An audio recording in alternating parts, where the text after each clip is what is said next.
Mawjoudat, ça c'est ce que je vous ai dit dans le groupe, un abus de langage. Parce que Mawjoud, c'est à la wazn maf'oul. Ça veut dire que ça a été mis en existence. Mais quand on dit Allahu Mawjoud, c'est un abus de langage, mais on s'est tous compris que personne n'a mis Allah en existence. Allahu, c'est pour ça que les Ahl Kalam, ils emploient un terme plus précis qui est Wajib al-Wujud, qui est celui qui existe obligatoirement au niveau de la raison. Mais là, on va dire Mawjudat. Ce n'est pas un problème. D'accord? Donc, les Mawjudat, donc ça englobe Allah Azzawajal et toutes les créatures. Donc, moi, j'ai dit, la traduction, c'est les choses existantes. Les choses existantes. Donc, on va expliquer tout ça. Ne vous inquiétez pas, c'est très simple. Alors, à travers mes combats des réseaux sociaux et à travers mes débats avec les frères salafis, ils te disent, oui, mais vous dites que Allah n'est pas dans un endroit, donc pour vous, Allah, c'est qu'un concept. Il n'existe pas, vous adorez du néant. Mais ici, c'est là qu'on va comprendre où est l'erreur dans ce qu'ils disent. Parce que ce qu'il appelle concept, ben, ce sont les sifat. Les sifat, on pourrait dire c'est un concept, parce que c'est quelque chose de immatériel, un sifat. Le ilm, c'est où le ilm? Et c'est pas palpable. La hikmah, elle est où?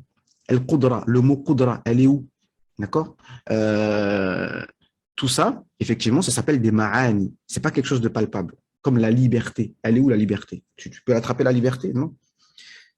Donc, tout ça, on va expliquer. Donc, les choses existantes sont classifiées en quatre catégories. On va voir que le premier cas, Allah Azza wa Jal, qismun ghaniyun anil mahal wal mukhassis wa huwa zatu maulana jalla wa az. Allah subhanahu wa ta'ala n'a pas besoin d'endroit, d'accord? Et il n'a pas besoin de mukhassis. Ensuite, deuxième, qismun muftaqirun ila mahal wa mukhassis, les deux, wa huwa al-a'rad. Et nous, toutes les créatures, on a besoin non seulement d'un endroit, obligatoirement, et on a besoin de quelqu'un qui nous détermine. Wa huwa al-a'rad. Les maqulat, il y a le kem. Donc, tout ce qui répond au kem, au combien, qui répond au kaif, le comment, d'accord? Et le comment, donc ça peut être la couleur, voilà, la taille, etc. Le combien, le temps, le comment, le mata, d'accord? Le mouvement ou le non-mouvement, tout ça, et ben, voilà. Donc, bien comprendre que. Alors, pourquoi on dit a'rad? Comprenez bien. J'ai expliqué ça dans l'audio aussi. C'est que il faut comprendre le mot déjà, ça veut dire quoi? Ça veut dire quoi, arad? Arad, arad, c'est quelque chose qui est survenu. Ensuite, le troisième, qismun muftaqirun ila mukhassis duna mahal. Alors là, c'est là que ça devient intéressant. Qismun muftaqirun ila mukhassis duna mahal. Une autre catégorie qui a besoin de quelque chose qu'il détermine, mais pas d'un endroit. Wa huwa al-ajram. Wa huwa al-ajram. Lui, dans l'explication, il a expliqué que les ajram, en fait, justement, quand on dit mahal, c'est plus large qu'un endroit parce que un endroit, c'est. Parce qu'en fait, Al-Jaram, en fait, si vous préférez, c'est les astres, les étoiles. D'accord? Et aussi, on peut dire les nébuleuses, les trous noirs, subhanallah. Et ça, c'est un frère salafi qui m'a mis la puce à l'oreille. Il dit, mais vous dites que Allah n'a pas d'endroit. Mais il y a aussi des créatures qui n'ont pas d'endroit. Donc, ça veut dire qu'elles aussi, selon votre raisonnement, elles sont des divinités. On dit, OK, disons que ces créatures n'ont pas d'endroit, mais elles ont quand même besoin d'un mukhassis. Donc ça, c'est le troisième. Et le quatrième, وَقِسْمٌ مَوْجُودٌ فِي الْمَحَلِّ وَلَا يَفْتَقِرُ إِلَى مُخَصِّصٍ وَهُوَ صِفَاتٌ مَوْلَانَ جَلَّ وَعَزٍ. Et là, le quatrième point, c'est qui est présent dans un endroit, mais quand on dit l'endroit, donc encore une fois, c'est pas l'endroit, je précise, c'est mahal. Et ce mahal, vous savez, c'est quoi, à votre avis? C'est Zatullah Azza wa Jal. Donc ici, et c'est quoi? C'est Sifat ou Maulana Azza wa Jal. Donc les attributs d'Allah Azza wa Jal. Sa science, sa volonté, tous les attributs qui ne sont pas des choses palpables, mais elles sont où? Elles sont ben, en Allah Azza wa Jal, subhanahu wa ta'ala. Et il y a même des Ash'ari qui ont dit des paroles qui ne sont pas correctes, qui ont dit que, regardez ici, c'est pour ça que quand tu étudies avec un shir, chaque mot, rien que sans l'explication, chaque mot te renvoie vers quelque chose. قسم موجود في المحل. Regardez, regardez, regardez ici. Est-ce que vous me suivez? Vous faites quoi là? Ici, مفتقر إلى محل. Et ici, موجود. Vous voyez la différence? قسم مفتقر إلى محل والمخصص. Et ça, c'est nous. Nous et nos attributs. Toutes les créatures et leurs attributs. Mais ici, موجود في المحل. Présent. موجود ici, comme le موجود de موجودات. C'est-à-dire que ce n'est pas été mis, c'est présent. C'est-à-dire que Allah, quand, avec notre raison, on arrive à la conclusion que Allah existe obligatoirement, ça, c'est rien que la raison qui nous oblige à dire qu'Allah existe. Mais en plus, il y a des attributs obligatoires. Des attributs obligatoires. C'est-à-dire que cette divinité dont on a prouvé l'existence avec notre raison, elle a des attributs que même notre raison nous impose. Et c'est de ça que parle les Ash'ariyya quand ils parlent de certains attributs obligatoires. Le reste, comme la main, les yeux, le fait qu'il s'est établi sur le trône, ça s'appelle Sam'i. Et il y a un avis, certes peu retenu chez les Ash'ari, mais qui existe et qu'on ne doit pas nier, c'est que l'imam Abu Hassan Ash'ari, peut-être à la fin de sa vie, selon ce qu'on dit, il a dit la main, c'est un attribut en plus. Les yeux, c'est un attribut en plus. Mais bien sûr, qui ressemble à aucune des créatures, que ce n'est pas un membre d'un corps, etc. Ce n'est pas murakkab, etc. Ce que je voulais dire, c'est que, qu'est-ce que je voulais dire? Les attributs obligatoires, c'est-à-dire que ce créateur qui existe obligatoirement, il est alim, il a la science totale.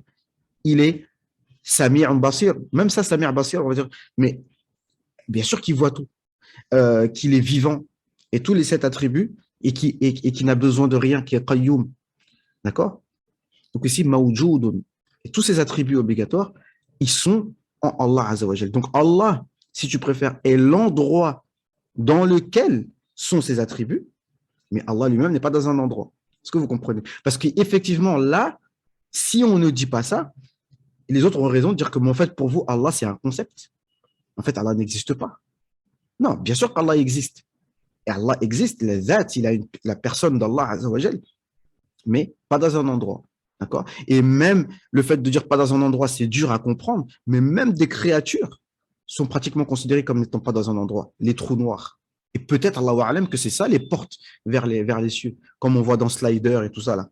D'accord? Et qu'est-ce qu'on connaît, nous, de tout ça? On sait qu'il y a le premier ciel, deuxième ciel, troisième ciel, quatrième ciel. On les a vus, on les a pas vus encore. Et comment on passe comme ça? Et Allah nous dit donc il y a des portes dans le ciel. D'accord? Et il m'avait rectifié une chose que j'avais dite. Et effectivement, il n'avait pas peut-être tout à fait tort. Regardez ici. Vous vous souvenez quand on avait parlé de ici, là. Donc les choses qui existent sont de 4 sortes. Les choses qui ont besoin. En fait, moi j'avais traduit mahal par un endroit. Et mukhassis, ça veut dire un élément déterminant. C'est-à-dire Allah Azza wa Jal détermine et conditionne les choses comme il veut. Il peut nous faire grand, petit, etc., etc., nous donner les caractéristiques qu'il veut. C'est ça, mukhassis. Et mahal, j'avais traduit par endroit, mais j'avais bien dit que la traduction par endroit, elle est approximative. Mais en fait, mahal, c'est en fait le fait d'avoir besoin d'être dans quelque chose. D'accord? C'est pas nécessairement un endroit, mais ça va avoir besoin d'être dans quelque chose. Donc, c'est ça la rectification. Et ici, quand j'avais dit qu'il y avait, ici, là, j'avais parlé des astres, les étoiles, les planètes, etc., que elles ont besoin d'un élément déterminant, mais pas d'un mahal. Pas d'un mahal, bah, j'avais traduit par endroit, mais ça ne veut pas dire un endroit, mais ça veut dire qu'elles ne sont pas dans quelque chose. Elles sont dans le vide. Bon, ben, c'est à peu près la même chose, quoi. Donc ici, Shara'a, il a commencé à expliquer les attributs de Ma'ani. Et voilà. Donc le mot Ma'ani, qu'est-ce qu'il faut retenir? C'est que c'est des sens. Ce sont des sens. C'est qui s'opposent à des choses palpables. D'accord? Des attributs, pas des attributs de choses palpables, parce que les attributs sont de 2 sortes. Un attribut, tu peux dire, bah, l'attribut d'un être humain, c'est qu'il a des yeux, c'est qu'il a des oreilles, c'est qu'il a deux bras. Ça, c'est un attribut physique. Mais là, on parle d'un attribut dans le sens. C'est-à-dire, l'être humain, c'est un être qui réfléchit. C'est un être qui voit.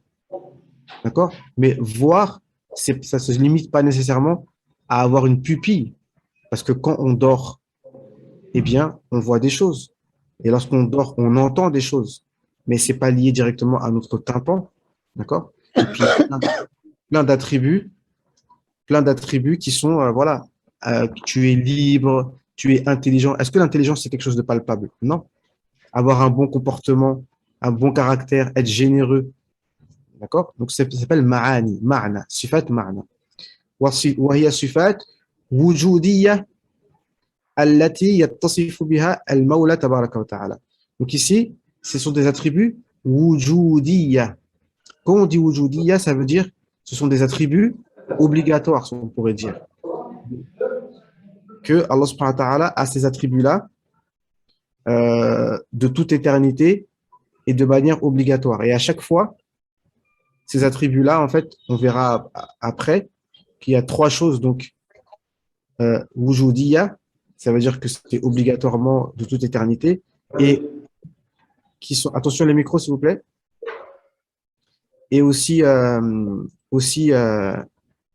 qui sont différents, totalement différents des créatures et qui n'ont pas de début. Tu vois, il y a trois choses qui font la différence entre les attributs d'Allah Azza wa Jal et les attributs des créatures. Non. Donc ici, maintenant, on passe à Sifat al-Ma'ani. Donc on est presque à 1 heure. Non. Sifat al-Ma'ani, comme on a dit, c'est des sons. C'est pas des choses palpables. Attention les micros, il y a un micro qui tourne là. وهي عبارة عن صفات وجودية القائمة بذات العلية.